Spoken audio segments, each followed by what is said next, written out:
저는 오늘 이 본문을 오래된 옛날 이야기로 읽고 싶지 않습니다. 2000년 전 팔레스타인의 어느 부자 이야기, 어느 거지 이야기로 흘려보내고 싶지 않습니다. 솔직히 고백하겠습니다. 저는 오늘 이 본문을 준비하면서 몇 번이나 제 자신을 이 이야기 바깥에 세워주려고 했습니다. 하나님, 저는 저렇게 화려하게 살진 않았어요. 저는 저렇게까지 무정하진 않았어요. 그렇게 부자와 저 사이에 안전거리를 두려고 했습니다. 아마 여러분도 이 본문을 읽으실 때 저와 비슷한 마음이지 않으셨을까 싶습니다. 우리는 본능적으로 이 이야기의 독자석에 앉으려고 합니다. 부자를 심판하는 자리, 나사로를 동정하는 자리 말입니다. 그런데 오늘 본문을 읽으면 읽을수록 이 이야기는 저의 이야기였습니다. 아마 오늘 말씀을 들으면 여러분의 이야기이기도 할 겁니다. 우리 함께 본문 19절부터 21절 말씀 읽어보겠습니다. 시작.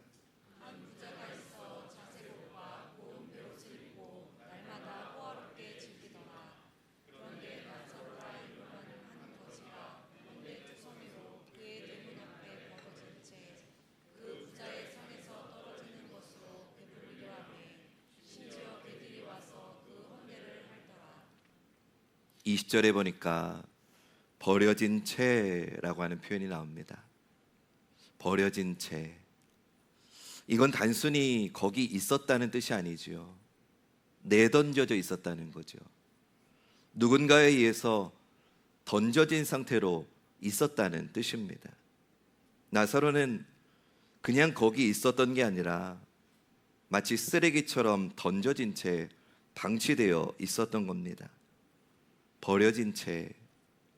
이 한 단어 속에 나사로의 존엄이 얼마나 짓밟혀 있었는지가 담겨 있습니다. 우리는 이 부자를 악당으로 만들고 싶어 합니다. 그래야 우리 마음이 편하니까요. 나는 저 사람하고 다르다라고 말할 수 있으니까요. 그런데 성경은 이 부자에 대해 단 한마디도 하지 않습니다. 그가 누구를 속였다거나 누구의 것을 착취했다거나 어떤 불법을 저질렀다는 말이 없습니다. 그는 그저 자기 것을 누리며 살았을 뿐입니다. 바로 그렇기 때문에 이 본문이 더 무섭습니다.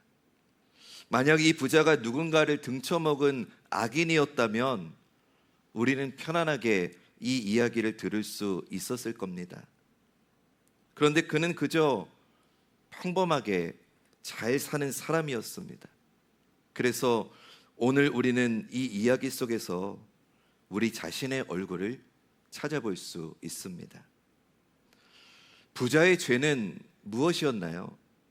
나사로를 때렸나요? 나사로를 대문 바깥으로 내쫓았나요? 아니에요. 본문 어디에도 그가 나사로에게 손을 댔다는 기록은 없어요. 그는 나사로에게 손 하나 대지 않았어요. 근데 그게 문제였어요. 그는 나사로에게 아무것도 하지 않았습니다. 그는 날마다 그 대문을 드나들었을 거예요.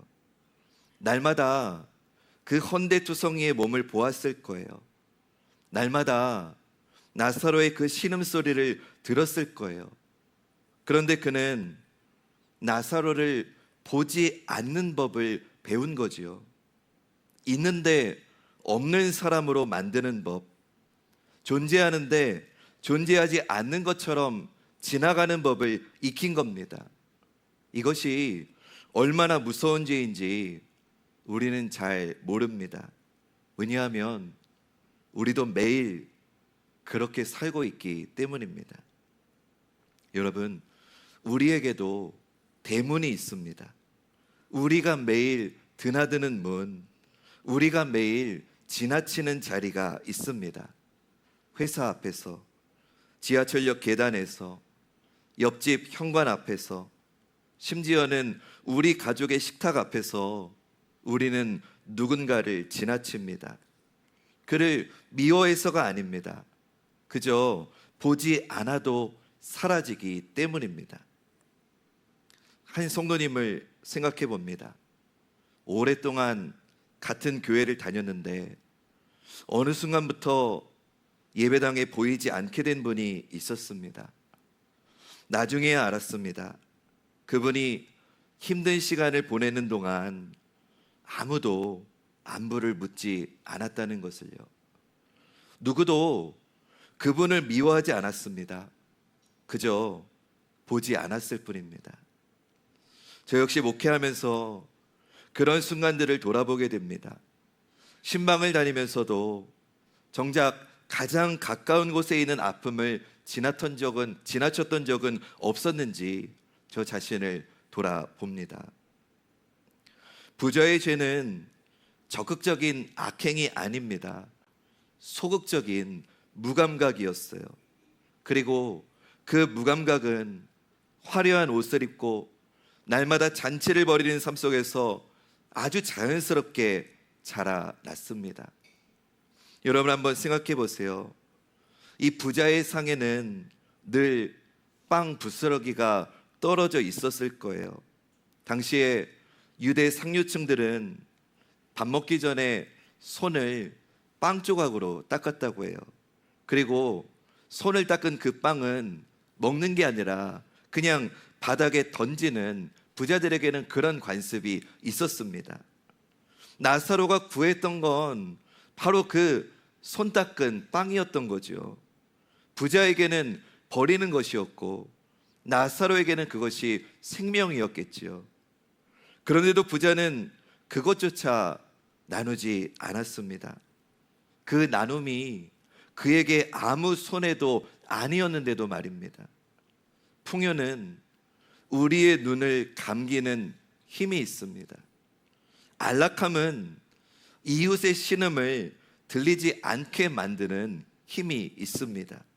이것이 부자의 진짜 죄였습니다. 그는 나쁜 사람이 되려고 애쓴 적 없습니다. 다만 좋은 사람이 되려고도 애쓴 적이 없었을 뿐이지요. 오늘 이야기는 계속됩니다. 22절과 23절 말씀 우리 읽어보겠습니다. 시작.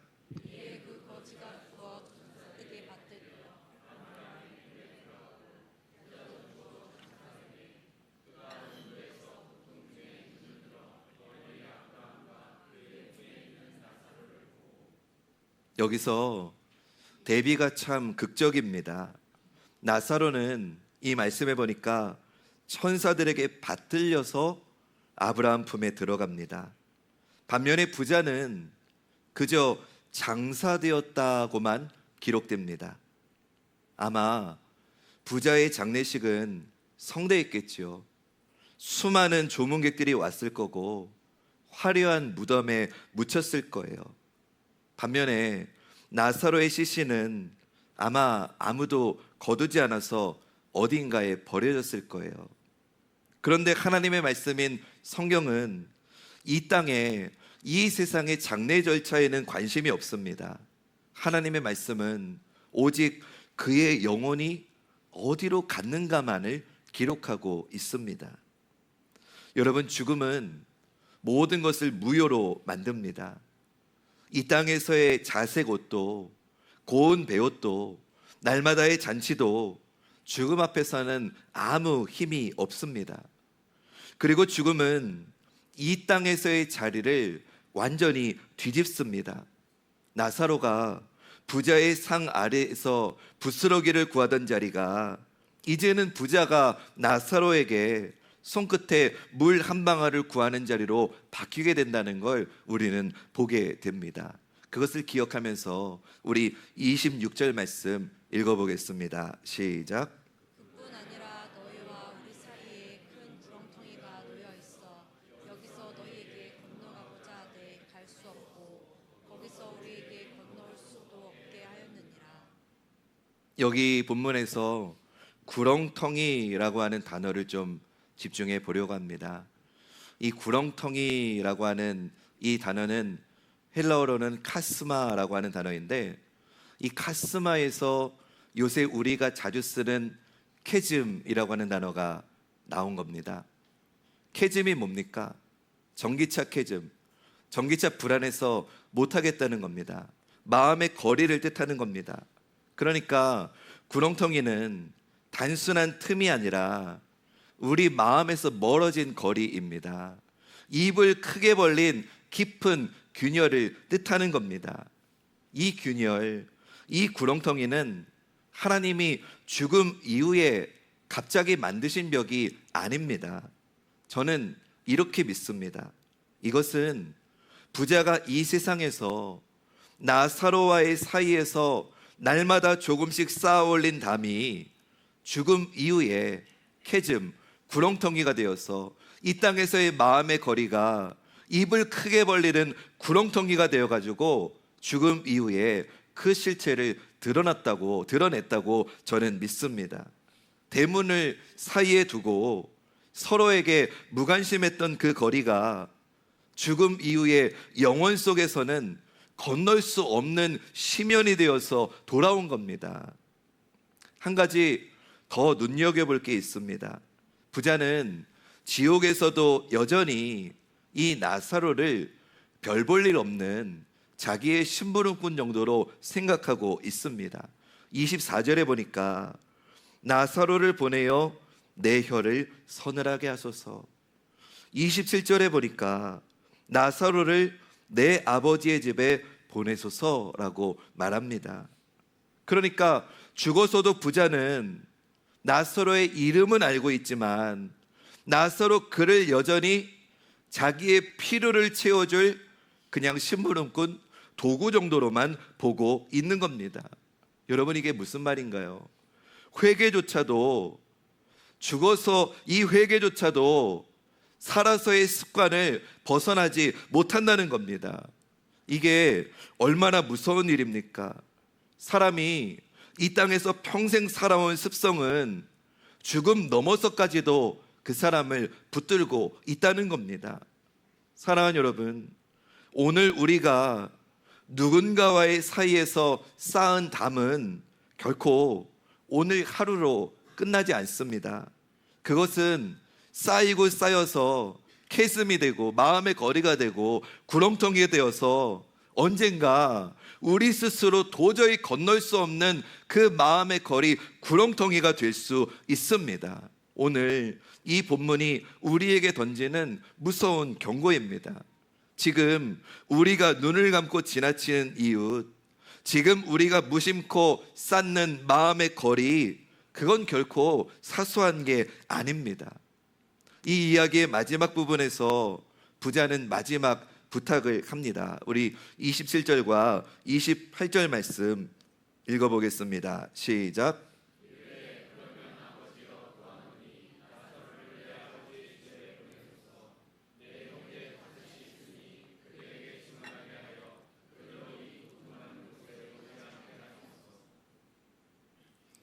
다 눈 감고 계셔서 주무시는 줄 알았는데 다 귀로는 듣고 계시네요. 감사합니다.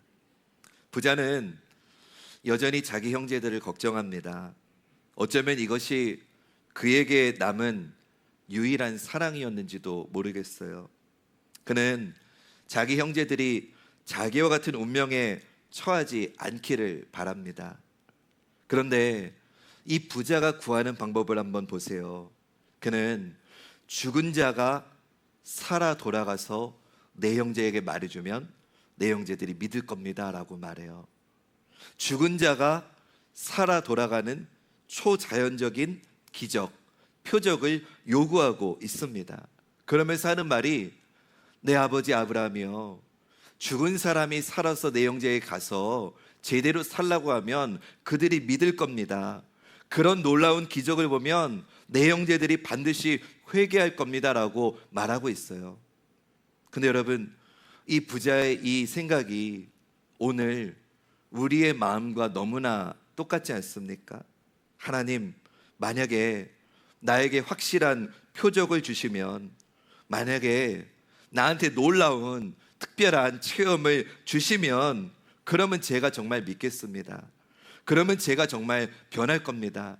하나님, 우리 남편이 정말 놀라운 기적을 보여주시면 우리 남편이 믿을 겁니다. 변할 겁니다.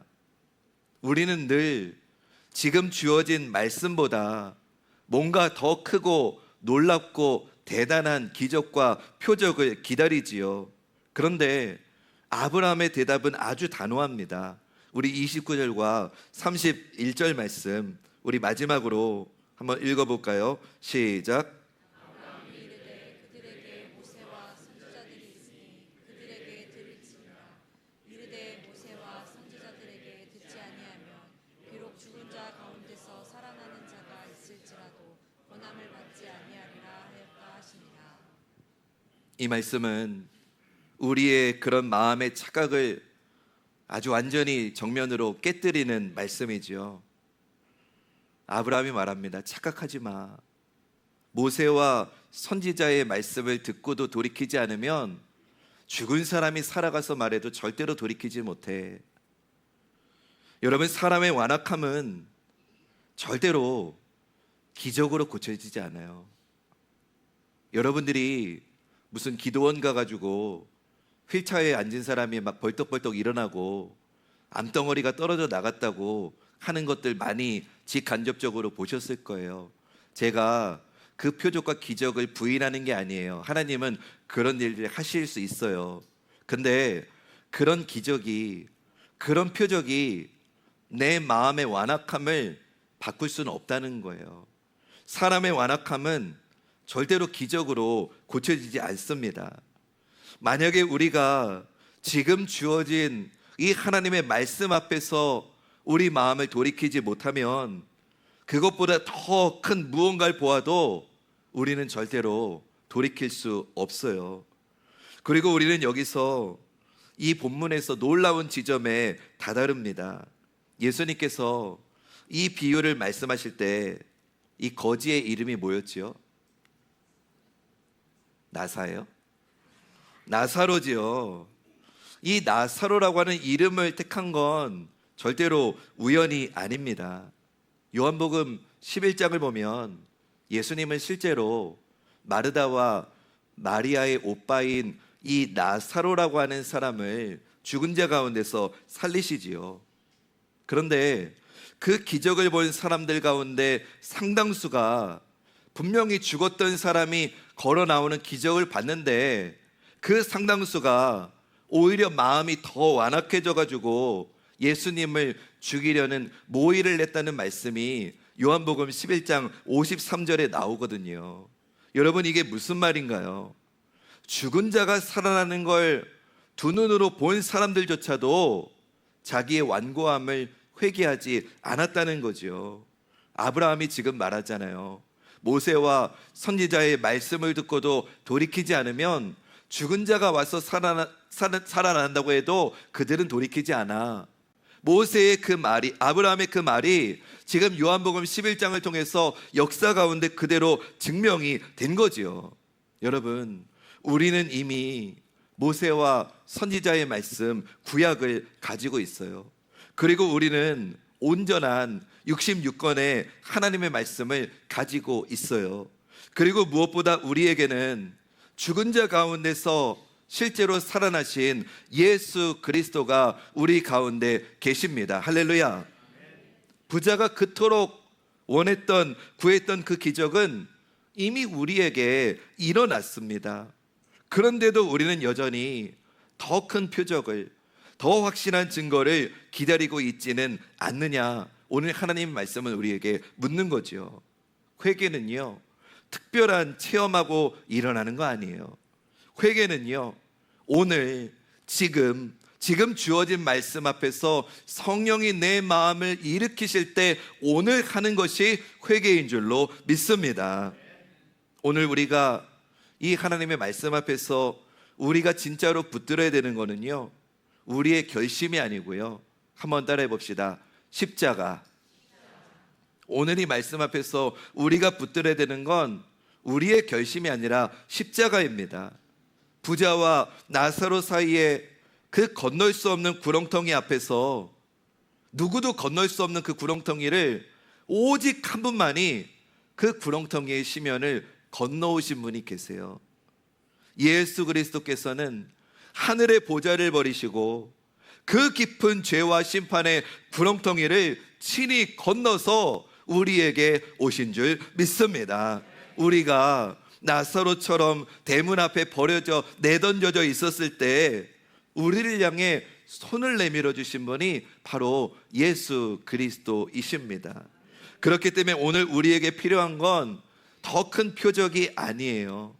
이미 우리를 위해 건너오신 그 예수 그리스도를 우리가 믿음으로 바라보는 것입니다. 하나님의 초청은요, 언제나 지금 오늘이라고 하는 시제로 우리에게 오는 거예요. 죽음 이후에는요, 이 초청이 있을 수가 없어요. 죽음 이후에는 더 이상 기회가 주어지지 않습니다. 오직 지금 이 자리에서만 우리는 하나님께로 돌이킬 수 있는 겁니다. 사랑하는 여러분, 오늘 본문은 우리에게 두 가지를 묻고 있습니다. 첫 번째, 내 대문 앞에 누워있는 나사로가 누구냐고 묻습니다. 우리가 매일 지나치면서도 보지 않기로 선택한 그 사람 누구입니까? 그 사람의 이름을 지금 떠올려 보십시오. 그 사람의 얼굴을 떠올려 보십시오. 아마 그 사람 멀리 있지 않을걸요. 여러분의 옆자리, 여러분의 옆집, 어쩌면 여러분의 가족 안에 있을지도 몰라요. 두 번째, 우리에게 묻는 질문, 나는 지금 어떤 표적을 기다리면서 오늘 나에게 말씀하시는 그 하나님의 말씀을 미루고 있느냐고 주님은 우리에게 묻고 계세요. 언젠가 더 확실해지면 할게요. 언젠가 마음의 준비가 되면 할게요. 이러면서 지금 주어진 오늘 나에게 말씀하시는 하나님의 말씀 앞에서의 결단을 여러분 언제까지 뒤로 미루실 겁니까? 아마 여러분 가운데 지금 이런 분이 계실 거예요. 이미 지금 이 말씀 앞에 여러분 마음속에 떠오르는 얼굴이 있으실 거예요.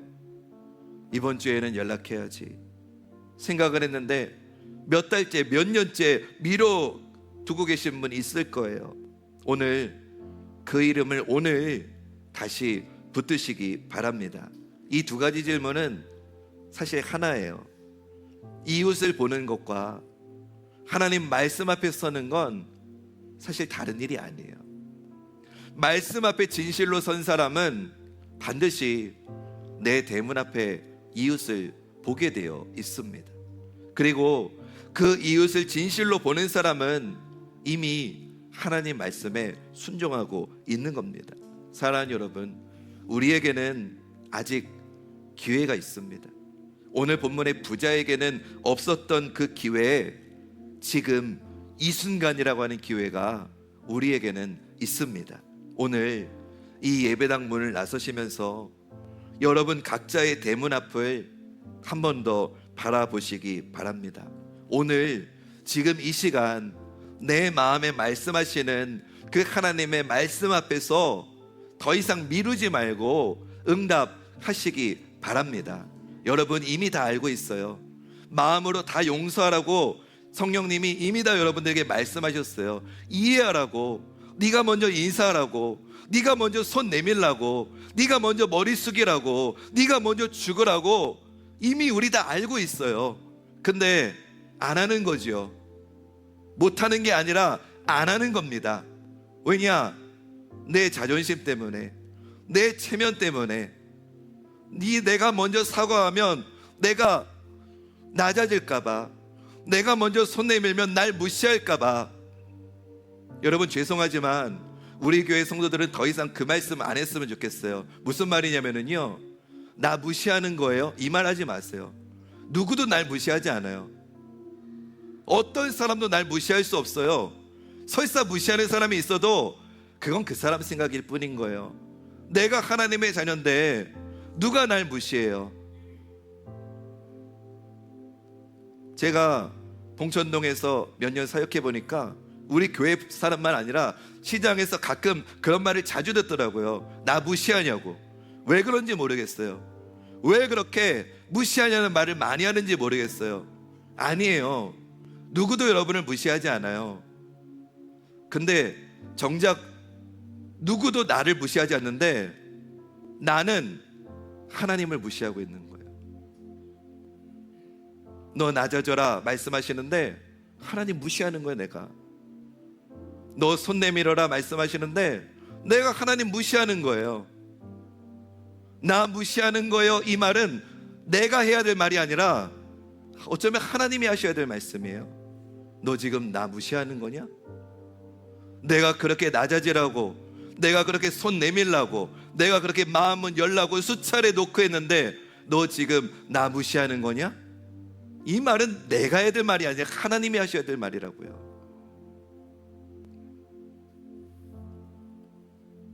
여러분의 대문 앞의 이야기는 어떤 이야기입니까? 여러분 앞을 매일 지나가는 나사로인데 보지 않고도 사는 법을 익혔던 내 삶의 대문, 오늘 부자처럼 죽고 나서 후회하지 마시고 오늘 기회가 있을 때 여러분의 마음의 담을 내려 놓으시기를 주님의 이름으로 축원합니다. 사람으로는 할 수 없어요. 여러분 정말 그래요. 사람으로는 할 수 없어요. 유치원생들이야. 너 일로 하고 너 일로 와. 너네들 손잡아 껴안아 사랑한다고 말해. 그럼 걔네들은 내일부터 신나게 놀아요. 근데 어른들은 그렇지 않아요. 알량한 자존심 때문에, 체면 때문에, 자아 때문에. 마음으로는 다 알아요. 화해해야 된다는 거 다 알아요. 용서해야 된다는 거 다 알아요. 손 내밀어야 된다는 거 다 알아요. 근데 그거보다는 보지 않고 지나가면서 사는 게 더 편하거든요. 교회라는 데는 참 희한합니다. 세상은, 직장은 매일 부딪혀야 되기 때문에 치고받고 싸우면 뭐 대놓고 싸우든지 아니면 세상 말만 따라 술자리 가가지고 한 잔 짠하면서 야 이거 내일부터 없던 일 하자 하면 끝이에요. 근데 교회는 일주일에 한 번 보기 때문에 그냥 그 한 시간 몇 시간만 마음의 문 닫아두면은 1년이건 10년이건 30년이건 50년이건 그냥 그 상태로 다닐 수 있는 데가 교회예요. 하나님 오늘 우리에게 말씀하시는 거예요. 너의 인생의 대문 앞에 네가 보지 않고 지나가는 나사로는 누구냐? 그리고 이미 우리 다 알고 있어요. 우리가 어떻게 해야 되는지, 내가 어떻게 해야 하나님 기뻐하시는지 다 알고 있어요. 여러분 기회는 무한히 주어지지 않습니다. 다음 달에 해야지, 내년에 해야지. 아니요, 내일이라고 하는 시간은 하나님의 것이지 내 것이 아닙니다. 오늘 하는 후회가 어쩌면 다시는 돌이킬 수 없는 그 문이 닫히는 순간이 될 수도 있습니다. 그러니 사랑한다고 말하고 싶거든 오늘 말하세요. 미안하다고 말하고 싶거든 오늘 말하세요. 내가 마음이 좁았다고, 내가 오해했다고, 정말 돌아보면 별것 아닌데 내가 내 자존심 때문에, 체면 때문에 내가 먼저 말하지 못했던 거 미안하다고 오늘 말하세요. 지금 제가 잠깐 예배 전에 보니까 우리 교회 이런 교회 되게 하소서라고 그 보드에 기도 제목을 몇 분들이 이미 적어주셨는데 그 기도 가운데 많은 기도가 뭔지 아세요? 사랑이 많은 교회가 되게 해달라는 거예요. 하나 되는 교회가 되게 해달라는 거예요. 근데 그건 포스트잇에 종이 적고서 붙였다고 되는 게 아니에요. 오늘 내가 먼저 내 인생의 대문에 노크하시는 주님의 말씀을 듣고 오늘 결단해서 오늘 용기를 내봐야 사랑하는 교회가 되는 거고 하나 되는 교회가 될 수 있는 거예요. 저는 제가 뭐 이 자리에서 누구 들어라 그런 얘기 하는 게 아니에요. 언제나 말씀은 나에게 말씀하시는 거예요. 그래 오늘 이 말씀 저 사람 잘 들었겠지? 그렇게 생각하지 마세요. 말씀은 언제나 내가 먼저 듣는 거예요. 나에게 말씀하시는 거예요. 다른 사람 볼 거 없어요. 오늘 하나님께서 나에게 주시는 말씀이다 생각하면 하나님 그렇습니다. 내가 오늘 본문에 부자였습니다. 보고도 못 본 척, 있어도 없는 사람인 척 그렇게 살아왔던 내가 이 부자였습니다.